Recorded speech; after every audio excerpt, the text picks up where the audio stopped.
Hello everyone, welcome to my channel. I'm Paul Sambo. Do you want to start a YouTube channel?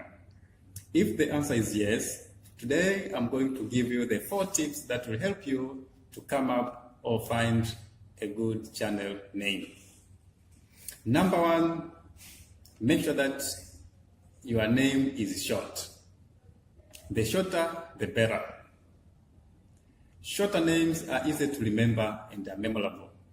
So if you want to start a YouTube channel, make sure that your name is short because short names are easy to remember, so are memorable. Number 2, make sure that the name that you want to use is easy to spell. Avoid using the names that have complicated spellings. Number 3, avoid using numbers or including numbers in your channel name. It's not recommended to use numbers or to include numbers in your channel name. Number 4, use your first name or last name with the key topic.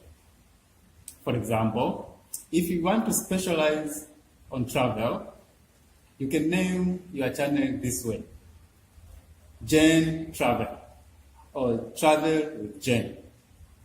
If you want to maybe teach English language and your name maybe is Jane, you can name your channel this way: Learn English with Jenny, or Jane English.